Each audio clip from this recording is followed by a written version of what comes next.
warahmatullahi wabarakatuh. Kembali lagi di podcast Baper, bahas perkara Ramadan. Seperti biasa bersama aku Riana Azmi, biasa dipanggil Riana sekaligus host di podcast kali ini. Gimana kabarnya teman-teman di rumah? Semoga baik saja dan puasanya dilancarkan, aktivitas lancar dan tubuh disehatkan.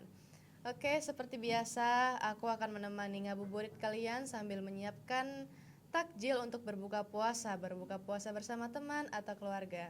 Oke, pada episode kali ini kita akan membahas sebuah topik sederhana, namun memiliki makna yang sangat mendalam, yaitu doa yang menembus langit. Doa kita panjatkan, namun tidak jarang kita bertanya tentang makna dan prosesnya. Tentu saja kita tidak akan membahas sendirian. Ya, kenapa kita mengangkat tema ini doa menembus langit karena banyak sekali ya, mungkin mewakili juga teman-teman di rumah pasti merasakan kenapa doa tidak dijabah atau doa tidak tersampaikan. Mungkin saja kekurangannya bisa dari teman-teman sendiri karena kita tidak bisa menyalahkan Sang Maha Pencipta. Oke, langsung saja kita panggil Ustaz Fahrian.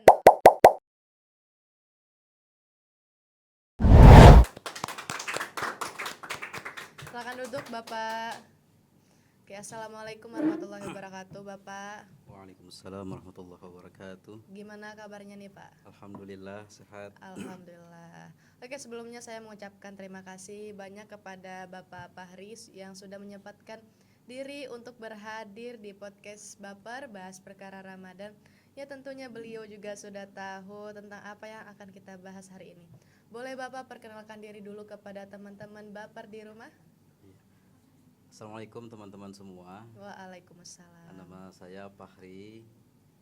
Lengkapnya Fahrian Nur. Saya bekerja di Kementerian Agama bidang guru Al-Quran Hadis. Jadi insya Allah akan sedikit mengurai masalah ini dari sisi Al-Quran dan Hadis. Oke, Masya Allah. Baiklah, kita langsung saja. Banyak orang mengenal istilah doa yang menembus langit. Nah, kalau menurut pandangan Bapak, sebenarnya apa sih doa yang menembus langit itu? Boleh sambil sedikit dijelaskan Bapak agar penonton juga tahu arti makna tersebut? Ya, doa menembus langit itu istilah dalam bahasa kita Indonesia ya, kalimat dalam bahasa Indonesia. Biasanya kalau dalam istilah Islam disebut doa mustajab atau doa-doa yang diperkenankan, dikabulkan oleh Allah. Istilahnya menembus langit berarti doa yang dikabulkan, doa yang diperkenankan, ad-da'wat al-mustajabat, biasanya doa-doa yang mustajab. Itu barangkali mungkin yang dimaksud dengan doa menembus langit adalah doa yang mustajab, doa yang terkabul. Ya, jadi itu makna dari doa yang menembus langit tersebut. Pertanyaan selanjutnya, apa makna dari istilah doa yang menembus langit dalam pandangan Islam? Iya, doa yang dikabulkan atau diterima, diberikan oleh Allah Ta'ala langsung istilahnya. Sebenarnya setiap doa itu pasti diterima, disebut dengan doa yang makbul. Doa sebagai ibadah. Jadi doa itu bagi orang Islam adalah ibadah. Kalau ibadah pasti diterima, balasannya berupa pahala. Pahala itu nanti bernilai di akhirat. Jadi kalau kita sekarang ini kan berbuat satu kebaikan dibalas 10 kebaikan pahala, kita tidak bisa menggunakan pahala itu di dunia karena belum laku. Nanti di akhirat baru berlaku. Jadi bekal ya Pak ya? Iya, di akhirat nanti berlaku pahala. Nah, tapi ada doa juga yang namanya mustajab. Doa sebagai permohonan, permintaan menembus langit, itu doa yang mustajab istilahnya. Kalau doa sebagai ibadah semuanya pasti diterima. Tapi kalau doa sebagai permintaan bagi orang Islam, ada yang diterima, ada juga yang ditolak atau belum dikabulkan oleh Allah Subhanahu wa taala. Ya, karena walaupun belum dikabulkan itu pasti ada alasannya dari doa yang kita minta tersebut, teman-teman. Selanjutnya, apakah kondisi hati seseorang berpengaruh terhadap terkabulnya doa? Bisa dijelaskan, Bapak? Ya, termasuk di antara syarat kabulnya doa itu adalah doa yang dipanjatkan dengan sungguh-sungguh, dengan khusyuk, dengan hati penuh permohonan, dengan hati yang penuh dengan rasa fakir atau rasa sangat berhajat perlu kepada Allah Subhanahu wa taala. Tidak bisa kita berdoa meminta sambil lalu. Nah, itu istilahnya tidak serius atau tidak sungguh-sungguh dalam hati kita. Iya. Jadi paling penting itu kekhusyuan, kemudian dari diri orang yang terjaga dari hal-hal yang haram. Ada dulu di zaman Nabi sahabat bertanya, "Wahai Rasulullah, ada orang yang malam dia berdoa sampai berurai air mata, tapi kenapa tidak dikabulkan doanya?" Kata Nabi, bagaimana mungkin doanya dikabulkan sedangkan akluhu haram, makanannya haram, wa malbasuhu haram, pakaiannya haram, wa mashrabuhu haram, minumannya haram, fa anna yustajabu laha. Dari mana Allah bisa mengabulkan? Nah, jadi ini penting juga menjadi perhatian kita untuk menjaga pakaian, makanan, minuman, jangan sampai mengkonsumsi yang haram. Itu membuat doa kita tertolak atau tertunda dikabulkannya oleh Allah Subhanahu wa taala. Akibat makanan yang haram itu. Menurut ulama, kalau kita satu kali saja memakan makanan yang haram, maka 40 hari katanya doa itu tidak dikabulkan. Tidak dikabulkan. Itu barangkali. Berarti doa itu bukan hanya sekedar berdoa ya Pak ya, tetapi juga menjaga ibadah atau menjaga diri dari hal-hal yang diharamkan oleh Allah Subhanahu wa Betul taala. sekali. Ya, selanjutnya waktu-waktu apa saja yang dianggap paling mustajab untuk berdoa? Ya, ada waktu-waktu khusus biasanya untuk yang mustajab, yang lebih mudah diperkenankannya oleh Allah, diantaranya hari dan malam Jumat itu doa mustajab. Malam Jumat perbanyak doa, siang Jumat perbanyak doa. Kemudian yang kedua bainal azan wal iqamat, antara azan dan iqamat. Jadi kalau kita mau sholat setelah azan, setelah sebelum iqamat itu qabul doanya. Dan ba'dal ibadah, setelah ibadah, setelah sholat kah, setelah baca Al-Quran kah, setelah bersedekah kah, itu setelah kita melaksanakan ibadat itu lebih cepat dikabulkannya. Kemudian malam-malam mulia seperti malam hari raya, malam nisfu Sa'ban, malam nisfu Sa'ban. Kemudian malam Lailatul Qadar, itu malam-malam mulia. Kemudian lagi di antara waktu yang lebih cepat doa kita dikabulkan oleh Allah itu setelah kita berbuat kebaikan atau menolong orang lain. Misalnya kita menolong nenek-nenek yang mau nyebrang, kita tolong antar seberang, doakan ulun lah misalnya bahasa kita. Nah, itu tuh doanya cepat kabul karena hasil jasa kita kepada orang lain Masya Allah. itu mempermudah Allah Ta'ala mengabulkan doa kita. Ya, jadi di hari Jumat itu juga menjadi salah satu yang hari bisa dikabulkannya doa ya Pak ya, Iya. dengan melakukan ibadah seperti sholat 5 waktu, mungkin sholat, berzikir, dan doa pun. Oke, selanjutnya apakah amal perbuatan sehari-hari mempengaruhi kualitas doa seseorang?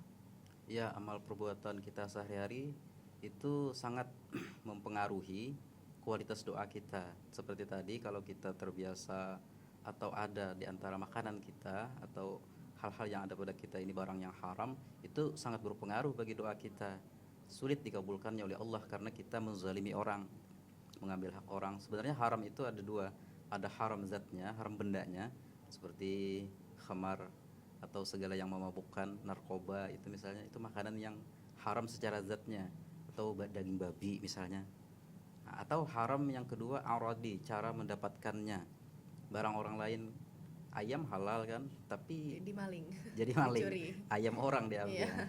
Itu cara mendapatkannya yang haram. Kalau kita makan ya sulit doa kita Tapi terkabul. kalau pas makannya berdoa malah habis dicuri. Enggak, meskipun setelah sebelum makannya berdoa ya tetap haram. Ya tetap haram. Tetap haram. Allahumma barik lana fi ma razaqtana wa qina adzabannar. Tapi dari barang yang haram tetap juga haram.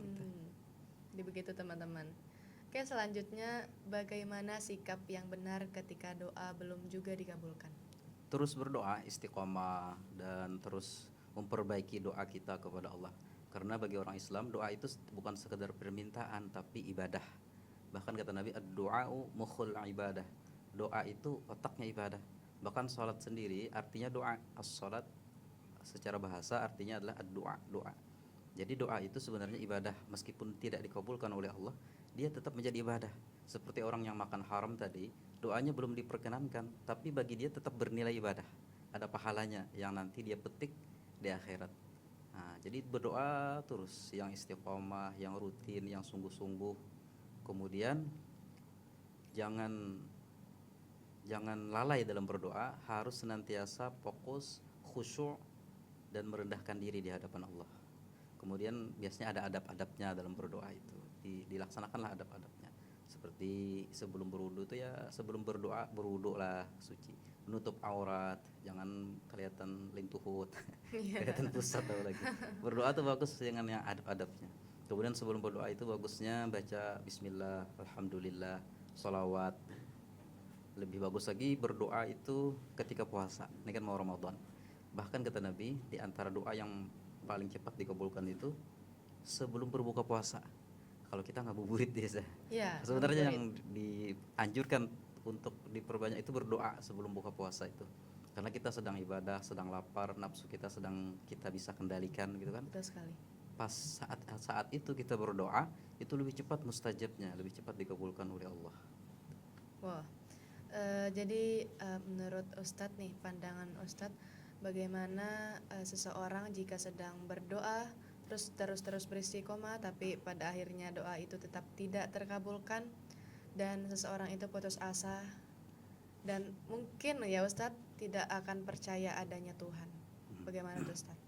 Ya, sebenarnya putus asa itu bukan sifat orang beriman. Orang beriman itu kan punya Tuhan, punya Allah, punya yang maha kuasa gitu. Jadi kata Al-Quran itu, wala yayasu min rahmatillahi illal kafirun. Tidak ada orang yang putus asa dari rahmat Allah kecuali orang-orang kafir. Jadi berdoa itu sebenarnya cara kita untuk jangan sampai putus asa. Kita orang Islam diajarkan itu dua, satu usaha, yang kedua berdoa. Berdoa itu bagian dari tawakal, berserah diri kita kepada Allah. Karena segala macam apa yang ada pada kita ini terbatas. Kemampuan kita kan semuanya terbatas. Penglihatan terbatas, pendengaran terbatas, pikiran kita terbatas, ilmu kita terbatas. Yang maha kuasa, yang maha tidak terbatas itu hanya Allah. Jadi kita berdoa kepada Allah itu agar kita tidak sombong kalau berhasil, tidak putus asa kalau gagal. Tuh. Itu supaya kita tidak sombong kalau berhasil, tidak putus asa kalau gagal, ya berdoa, berserah kepada Allah. Bismillah, tawakkaltu 'ala Allah, bertawakal kepada Allah. Jadi kalau berhasil, oh ini anugerah dari Allah. Meskipun usaha kita berusaha keras, tidak menganggap usaha kita yang memberikan hasil. Kalau menganggap seperti itu nanti kita akan sombong. Kalau urusan harta nanti bakhil atau kikir. Kemudian kalau gagal tidak putus asa, tidak gampang menyerah. Karena ada sisi baik, senantiasa kita dengan berdoa itu husnuzon atau berbaik sangka dengan Allah Subhanahu wa taala. Betul sekali. Mungkin ada alasan ya Ustadz di balik doa yang tidak terkabulkan tersebut, bisa jadi buruk buat kita buat diri kita sendiri. Nah Ustadz, kalau misalnya pandangan Ustadz sendiri bagaimana jika seseorang itu berdoa jika ada butuhnya saja, tetapi tidak atau bahkan jarang melakukan ibadah kepada Allah Subhanahu wa taala? Iya, itu sebenarnya hendaknya kita senantiasa berdoa. Kalau ada orang yang seperti itu, sekali-sekali berdoa, syukur alhamdulillah dia masih mau berdoa gitu. Tapi sebaiknya senantiasa kita berdoa, berserah diri kepada Allah Subhanahu wa taala. Kalau ada maunya saja baru berdoa, berarti itu salah satu dari sifat orang sombong, merasa diri mampu, merasa diri tidak perlu dengan Allah Subhanahu wa taala. Padahal segala apa yang ada pada kita ini pemberian Allah, nikmat dari Allah Subhanahu wa taala. Jadi hendaknya, sebaiknya mulailah berlatih untuk senantiasa berdoa. Bahkan kata Nabi kita itu mengajarkan setiap waktu kita ada doanya. Mau naik kendaraan ada doa, turun kendaraan ada doa, pakai baju ada doa, melepas baju ada doa, bersalaman ada doa, dan semuanya ada doanya. Agar kita senantiasa tidak lepas dari berdoa kepada Allah Subhanahu wa taala. Sekali. Oke, selanjutnya bagaimana peran keikhlasan dan keyakinan dalam sebuah doa? Ya, doa itu mesti ikhlas. Dan memang setiap doa itu syarat utamanya adalah ikhlas. Syarat untuk dikabul oleh Allah Subhanahu wa taala, semua ibadah adalah ikhlas. Kalau tidak ikhlas, tidak dikabulkan oleh Allah Subhanahu wa taala ibadah apapun. Ikhlas sesuai tuntunan, itulah yang diajarkan oleh Nabi kita. Kalau berdoa misalnya Tapi biasanya orang kalau berdoa tuh pasti ikhlas, Iya. kecuali doa yang bahasa Arab. Misalnya berdoa doa apa lalu ada perasaan ingin minta lihat atau minta dengar, dianggap bagus baca doa. Betul sekali. Itu berarti tidak ikhlas. Hmm, Tapi jarang kan kalau kita berdoa sendirian, apalagi di malam hari, pas lagi sholat, sesudah sholat, berdoa pasti ikhlas kita. betul. Jadi berdoa tuh harus ikhlas. Kadang-kadang yang tidak ikhlas itu kalau lagi banyak orang Betul. memimpin doa biasanya. Iya. Nah itu ada perasaan mungkin ingin dipuji, ingin dinilai baik, itu mengurangi nilai pahala doa. Tapi biasanya orang bila berdoa tuh pasti ikhlas lah kalau Iya. sendirian. Jadi kalau berdoa itu harus ikhlas ya Ustaz ya. Ya, Itu salah satu syarat mungkin dikabulkan oleh Allah Subhanahu wa taala. Oke, apa pesan atau nasihat untuk generasi muda agar tidak ragu menggantungkan harapan melalui doa? Untuk teman-teman baper di rumah, iya, teman-teman baper singkatan apa? bahas perkara Ramadan. Oh, bahas Ustaz. perkara Ramadan. Iya. Kira bawa perasaan. Nah, bukan dong. Untuk teman-teman semua, pesannya jangan meninggalkan doa, karena kata Nabi kita ad-doa silahul mu'min. Doa itu adalah senjatanya orang beriman. Di saat bagaimanapun, kapanpun, keadaan kita seperti apapun, senantiasalah berdoa kepada Allah. Berdoa dalam keadaan bahagia, berdoa dalam keadaan susah, berdoa dalam keadaan sukses, berdoa dalam keadaan gagal. Hendaknya senantiasa kita jangan berlepas diri dari doa, karena doa itu merupakan salah satu syarat kita beriman kepada Allah Subhanahu wa taala. Bila kita meninggalkan doa itu berarti kita sombong atau merasa diri Rasa tercukupi ya Ustaz ya. tercukupi. Nah, itu bahaya. Hendaknya senantiasa kita jangan melepaskan doa, dan jangan lupa ikhtiar. Jangan berdoa aja lupa ikhtiar atau usaha. Misalnya kalau mau makan, doa aja dah aku supaya kenyang, tapi kadang makan Ya. kadang kenyang, tapi makan tetap, berdoa juga tetap minta Iya, keberkahan betul dari Allah. sekali. Oke, jadi ada nggak nih tipsnya untuk seseorang itu tetap beristiqomah dalam berdoa supaya mungkin tidak mengalami atau merasakan putus asa? Supaya kita istiqomah berdoa, yang pertama amalkan doa-doa yang masnunah atau yang sudah diajarkan oleh Rasulullah. Nah, itu doa-doa yang sudah ada anjurannya, tuntunannya dari Rasulullah, dari agama kita, itu diamalkan. Misalnya doa mau makan, baca, jangan langsung suap aja, nanti setan ikut makan. Doa mau masuk kamar mandi, baca. Itu doa-doa yang rutin lah, yang sudah ada tuntunannya. Kemudian doa untuk hajat-hajat kita. Nah, supaya kita terus meminta kepada Allah, itu menjadi semangat, motivasi bagi kita bahwa setiap doa itu sebenarnya pasti dikabulkan oleh Allah. Kata Allah dalam Al-Quran itu, ujibu da'watad da'i idza da'an. Aku pasti memperkenalkan doa orang yang berdoa apabila ia berdoa. Kapan dikabulkannya oleh Allah itu menjadi rahasia Allah. Saya pengen punya hajat, nanti punya suami ganteng, Amin. punya suami soleh gitu kan. Amin. Nah, doa terus, nanti dikabulkannya entah kapan, mungkin diberikan yang terbaik. Kadang-kadang betul sekali. Allah mengabulkan doa itu dalam bentuk sesuatu yang terbaik bagi kita. Jadi tidak mesti sesuai keinginan kita, tapi sesuai sesuatu yang baiklah bagi kita. Dan sudah ditakdirkan oleh Allah ya Ustaz ya. Iya, cuma takdir itu dirahasiakan. Iya. Jadi kita kan tidak tahu takdir kita besok, setahun akan datang, dirahasiakan supaya kita terus berusaha dan berdoa. Betul sekali. Oke, jadi doa itu sebenarnya jika tidak dikabulkan oleh Allah Subhanahu wa taala, kita tidak boleh berprasangka buruk atau suzon kepada Allah. Sebenarnya doa tidak dikabulkan itu ada alasannya, teman-teman. Dan mungkin itu sudah yang terbaik buat diri kita sendiri. Tetap beristiqomah, tetap semangat untuk berdoa, beribadah, dan semoga puasa teman-teman di rumah dilancarkan dan badan terus disehatkan. Saya mohon maaf tadi memanggilnya Bapak Ustadz, Bapak ya Ustadz ya. Oke. Terima kasih sekali lagi kepada Ustadz telah menyempatkan diri untuk berhadir di podcast Baper bahas perkara Ramadan, dan juga teman-teman di rumah terima kasih sudah setia selalu menonton podcast kami. Dan sedikit lagi berbuka teman-teman, mohon bersabar. Oke, saya Riana Azmi pamit undur diri. Wassalamualaikum warahmatullahi wabarakatuh.